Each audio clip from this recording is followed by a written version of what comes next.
Mga kababayan, mayroon na namang akong ibabahagi na isang mahalagang impormasyon at balita na may kinalaman sa ating modernisasyon sa ating hukbong sandatahang lakas. Ito ay isang napakagandang balita na nagpapakita na patuloy ang paglago at paglakas ng armed forces natin, upang ipagtanggol ang bansa natin sa mga gustong manggulo at mang-agaw ng mga teritoryo natin. Alam ninyo na mayroon na naman tayong bagong barkong pandagat na dumating sa ating bansa.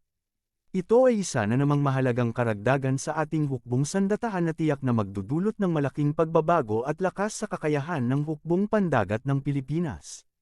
Ang barkong ito ay bagong gawa, at ito ay magsisilbing tagabantay at tagapagpatrolya sa malawak na sakop ng ating karagatan. Ang pagkakaroon nito ay magbibigay ng mas malawak na sakop ng pagbabantay, mas mabilis na pagtugon sa anumang sakuna, at dagdag proteksyon na rin sa ating teritoryo at sa lahat ng Pilipino na umaasa sa ating karagatan para sa kanilang kabuhayan.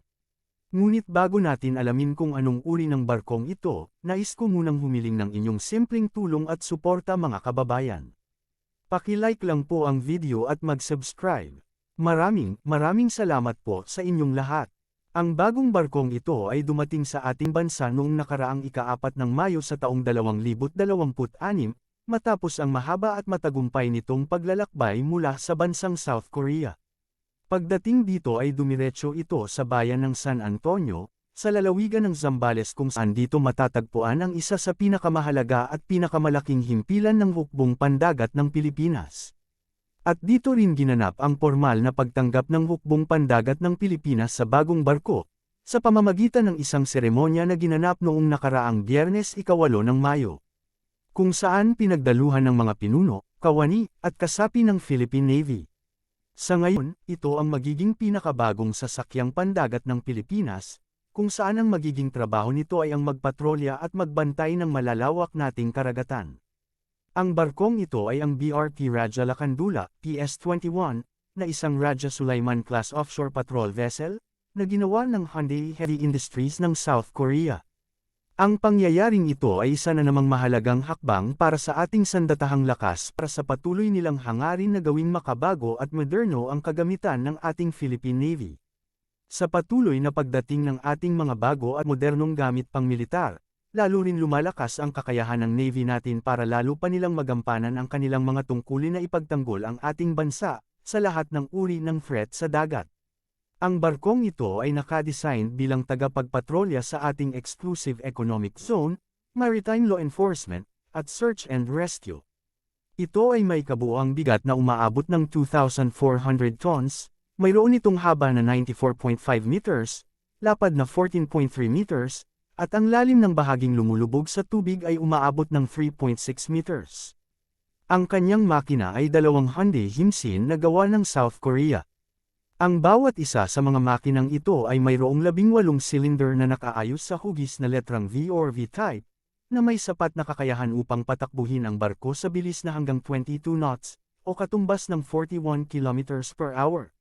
Kapag punong-puno ng supply, kaya nitong maglakbay ng hanggang 6,500 kilometers ng hindi humihinto, at manatili sa karagatan ng hanggang 20 araw bago kailangang bumalik sa himpilan. Ito ay mayroong 72 na crew na nagtatrabaho para mapanatili ang operasyon ng barko.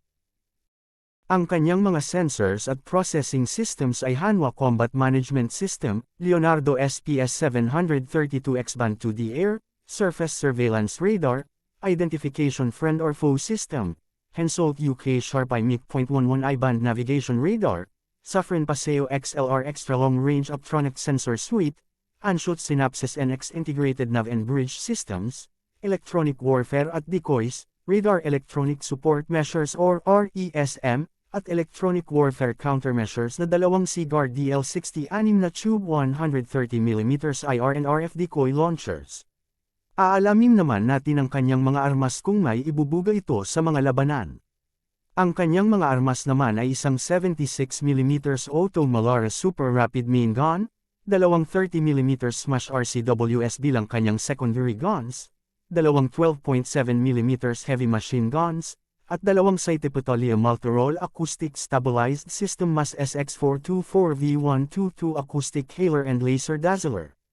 Mayroon din itong isang 10 tons na naval helicopter, at 2 unmanned aerial vehicle. Puro light weapons at pangtaboy lang ng mga barko ang ikinabot dito.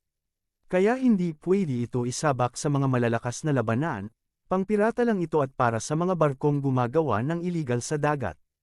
Ang maganda lang dito, mayroong mga space para sa karagdagan niyang mga weapons, tulad ng anti-ship missile, surface-to-air missile, torpedo, close-in weapons, at mga karagdagang niyang radars.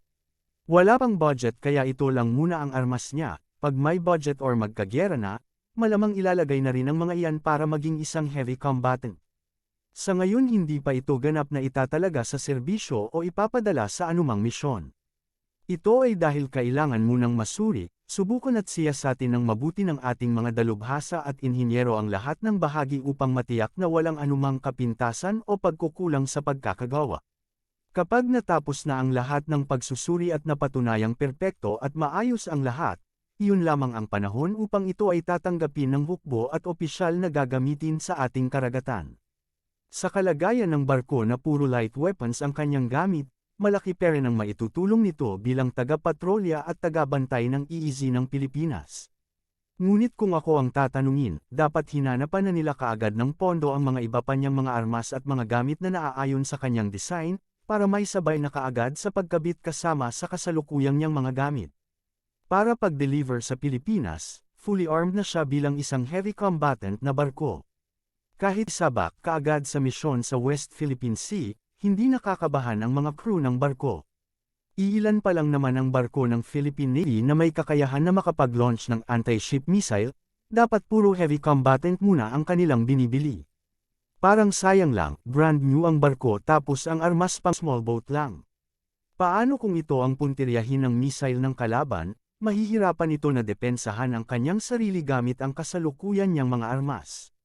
Parang nagsasayang lang ang gobyerno natin ng pera, alam naman nila kung gaano kalakas ang banta sa ating bansa. Kailan pa tayo gagastos o magpapahusay ng mga barko kung dumating na ang digmaan at huli na ang lahat? Ito ang bahagi na sa tingin ko ay hindi tamang paraan ng pagbili at paghahanda ng ating kagamitan pandigma.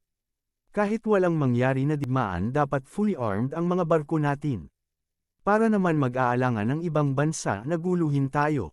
Pag marami na tayong mga heavy combatant na barko, tsaka pa lang tayo bumili ng mga OPV na barko upang gamitin sa pagpatrolya sa katubigan natin. Kaya dapat mabago na ang paraan ng pagbili ng mga barkong pandigma natin, para hindi matulad sa BRP Jose Rizal class na hanggang ngayon kulang pa rin ang mga armas. Iyan lamang muna mga kababayan.